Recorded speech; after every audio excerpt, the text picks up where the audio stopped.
The goal for Rival Wild was to bring viewers a full season in the whitetail woods, start to finish. The stories were missing in today's whitetail hunting television. And we also thought it needs to get back a little bit to the basics. Bringing the viewers an educational look at whitetail hunting and how we do what we do in the field. I think we wanted to encompass all of what the fall has to offer in one big deer season and tell one encompassing story. Production comes first with all of us, and that was one thing that we emphasized with Rival Wild this year. To us, a kill shot is not what this show is about. It's such a minute part of what we're doing in the field. It's all about the production and bringing it all together as a story. That's what's important to us, and that's what we did with Rival Wild this fall. PSC Archery presents Rival Wild.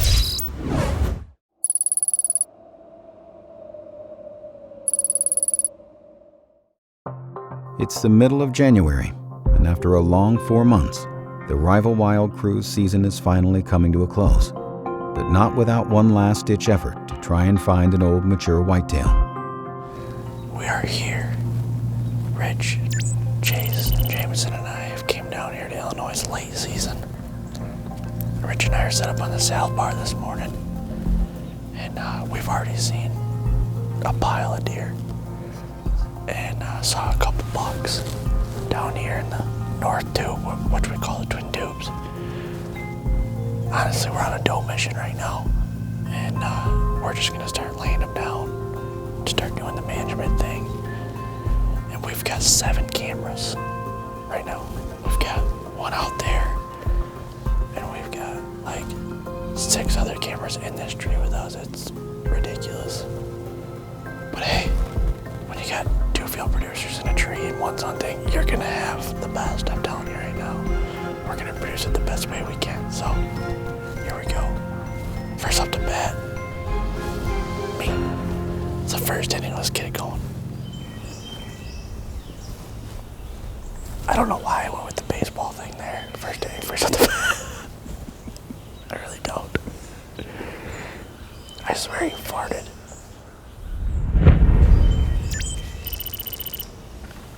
Late-season hunting tactics rarely resemble the tactics used just weeks prior.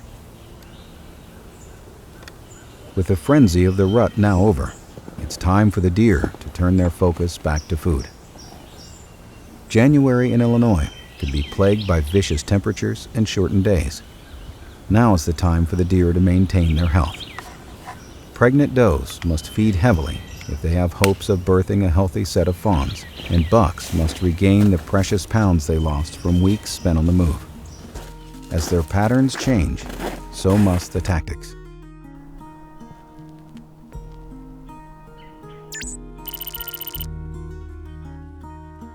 For the men normally found behind the cameras, the majority of the whitetail season is behind them. At this point in the game, things are starting to become a bit more relaxed. It's been a long and strenuous 4 months of production, but it's all gone as planned.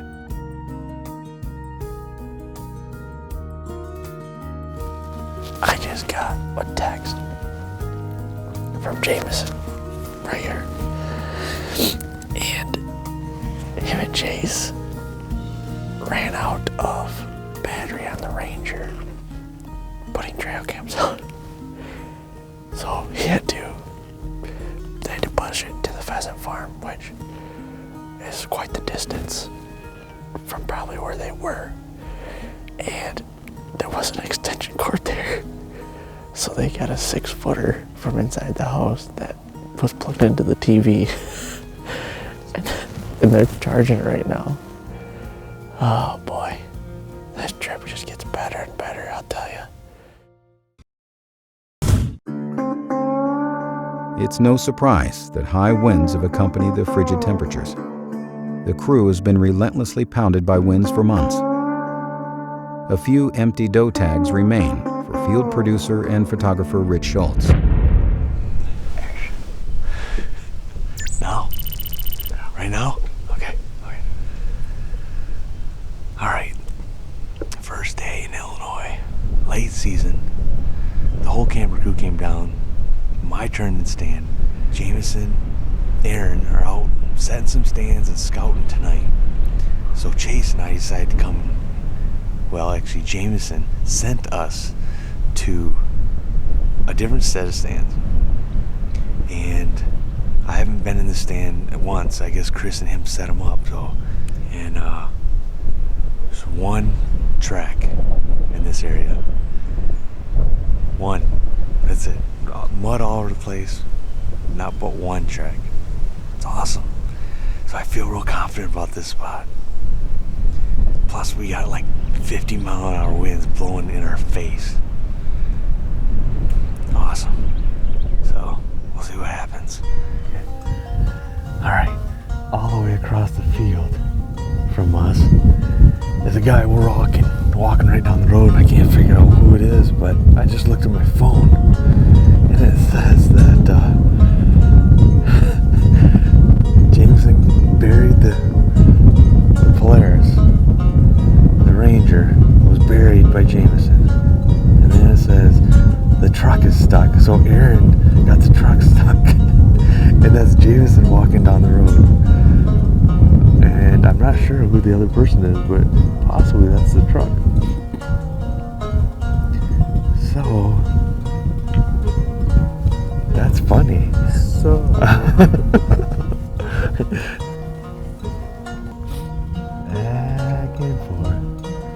back and forth. We move forward 10 feet, back up 5 feet. Move forward 10 feet, back up 5 feet.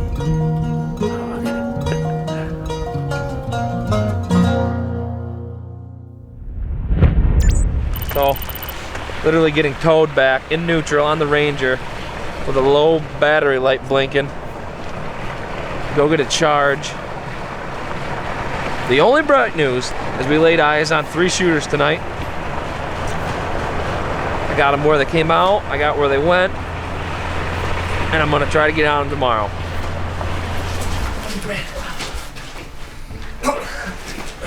Might need the Asian bodybuilder up here.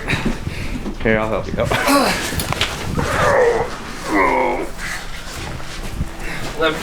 Limber home for the second time today. Are you serious right now? Hey, so some issues. Issues today from what I can see from the tree stand. Telling you, Rangers are wonderful, but cold weather. Gotta charge them. So I did not intentionally garhole you for the record. Well, I had no gains out of that. No, I don't know.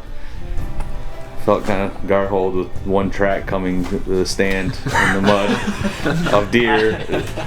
There might have been more raccoon tracks than deer tracks where we were at. But I just don't understand, how did you get both vehicles stuck on one road? It's too icy. It was way too icy. You saw it. There was no snow around the tires. I mean, I'm not even gonna talk to you about it. I'm done. I'm done. Monday, January 13th is in. Monday, January 13th is done. I'm done. I'm done with the day. We're charging. Camera gear's gonna be charging. Yeah. Done. Shut it down. Behind the scenes, day 1. Cut! Snow flurries continue to fly in Illinois, and a fresh dusting now covers the ground. 2 days into their late season hunt, the crew is yet to make any headway.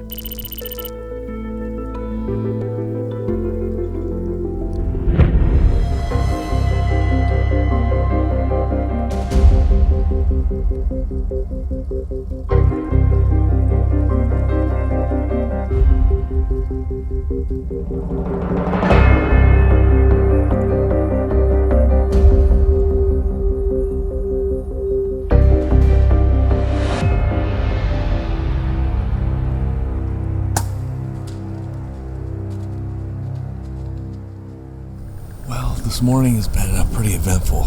I wanted at the least. We had deer all around us. 2 spikes run by us earlier in the morning. And then we had a doe come down this lower ditch, which is down below us. It was about 55 yards, and the deer dropped and went over its back and downhill. To say the least, I didn't hit it.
Being able to make light of your own mistakes in the field can sometimes be a hard thing to do. Too often, a hunter can get caught up in the stresses that accompany trying to take down a monarch of a whitetail. For Rich, he spends over 100 days a year hanging in a tree chasing whitetails. But from his recent mishaps, it's obvious he spends his time in the tree behind a camera rather than in front.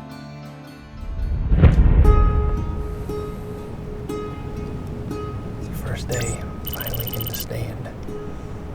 Been scouting, been getting the Ranger unstuck, getting the truck unstuck, trying to put Rich on a deer. Didn't work. Now I put Aaron on a field where I haven't even scouted. He's a little hesitant. He thinks I'm gar holing him, but I'm really not. There's deer there. 2 months ago there were deer there. I don't know what's going on now. And he told me to go here. 50-mile-an-hour winds. I don't know. Sticks breaking. I don't know what's deer. I don't know what's trees falling down. I'm wearing a class 5 tornado here. I mean, oh boy, here we go. Hurricanes. This wind doesn't make it very difficult to shoot too. I'm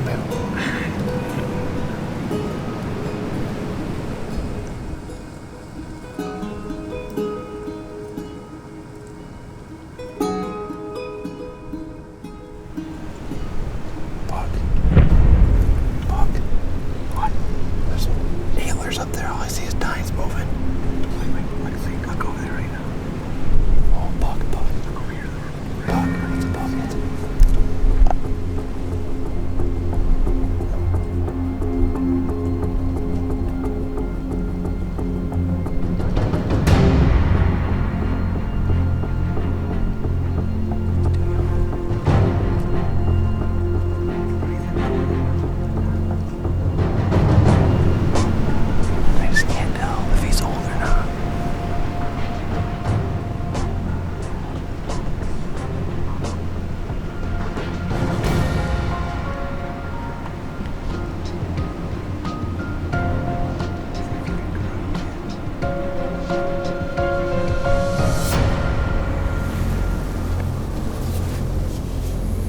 Is the biggest buck I've ever had walk by me while I'm actually hunting, like bow in hand. I can't stop shaking. That was a sweet right side. He had that little tit there on for 4, but his left side all broken or acorn. I couldn't tell. I'm gonna take a picture of the TV tonight, send it to Chris, send it to Casey, and have them give me the yes or no on it, because if he comes by again, I want to know, because that was a sweet buck. It's been 3 days since the production crew of Rival Wild set out to manage some does. Since then, not a single deer has hit the ground, and the winds have howled relentlessly. Oh, here we are back again. It's Thursday night. It's getting down to the wire. We're getting aggressive. We're getting basically right on the edge of their bedding. It's been so hard. Everything that can go wrong did go wrong. There's just been a cluster all week. But we're on the DNR tonight. Chase is behind the camera for me. We got the cut corn all the way around us. Chase and I sat in the oak tree over there 2 nights ago and had about 18 deer come out from down there, and they worked their way this whole way, so we're hoping we gotta draw some blood tonight for sure. So we're gonna sit tight, see what happens. So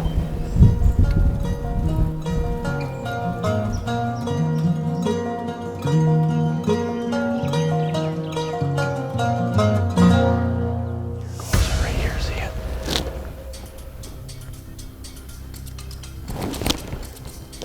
One of them's gonna come up here.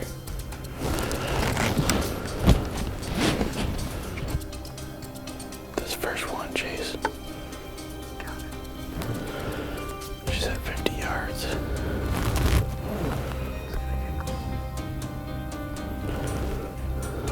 there, Jay's coming down. Right here. Just have 40.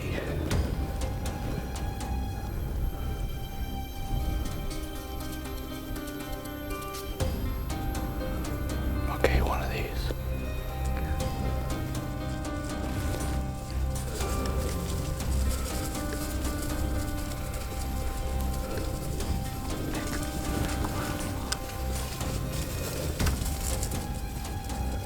Don't move. Right there, Cheese.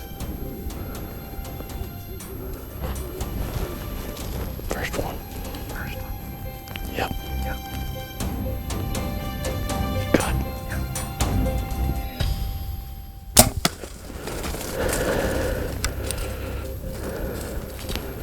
Good. Roger. Ooh. Yes, we did it. All this time. I think I hit her good, didn't I? All this time I've been waiting. All these deer came out. It worked. It's just a doe, and I am just all worked up about it right now. Oh boy. There's too many of them. There was way too many, and I pulled back on this one at 40 yards, and they all spooked. There's little bucks. All the little bucks came closer. She came by 20 yards, and I punched her, baby. Yes. Let's give the guys a call, eh? Oh, yes. Painted blazers. Look at that nocturnal right there. Little Rage Extreme. Oh, man.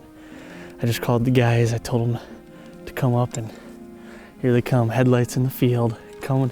The cavalry is coming. We got her now, baby. Nocturnal, baby. Right there. She's painted red with blood. Hey, did it. Nocturnal. Finally got her down, buddy. Yeah. Good job, Oh, bud. nice big old doe. Nice. She can't, I mean, Good blood. I mean, it's painted. You can't ask for better. Nocturnal. Lit up, baby. I'll tell you what, we had deer all over us. They came, well, these ones came out of this point. We thought they were going to come down here, but came out of this point, and they were working their way, and they just started working their way to us. I'm like, I told Chase they're going to come right by us. There was a ton of them. Yeah, it is. We're like 35 feet in the air, but hey, it worked out. We got blood on the ground. I say we go get her. Good shot. Did you have Oh, it's pinwheeled her. I'd say that we probably saw close to 40 probably. Really? Can you buy the new stand that we set? Yeah, I mean, you could. Somebody's got to So be there somebody tomorrow killed her night. Tomorrow night, they went right underneath there for the second night in a row. Good work, brother. Let's find this baby. Let's go get her. Nice job, Jason. There's some right There there. you go, man. Yeah, she's pumping. Yeah, right there. Yeah. Oh yeah, she's pumping good now. Hey, right there she is. Nice work. Wow, she is big. Jeez, oh Pete, that's a big doe. Look at the size of her. Holy cow. She's got melon on her. Nice work. Beautiful. Let's get her tagged up and skin and shed tonight. It looks like got our work ahead. Work cut out for us, for sure. Beautiful. Nice work, man. Yep, let's go. Take her back to the skin and shed. For a late season trip that was supposed to be a low pressure hunt, the guys can breathe a bit easier now that the first deer is on the ground. Making an entire season of Rival Wild based around one piece of ground and only a few whitetails is a high pressure situation that requires pinpoint execution from every aspect. Hey, For the crew, letting an arrow fly on the brothers' lease is a much deserved reward for months worth of hard work. let's get the heck out of here. Skin and shed. Here we go. But as always, it better be on film. After all, there's still another episode to be filmed.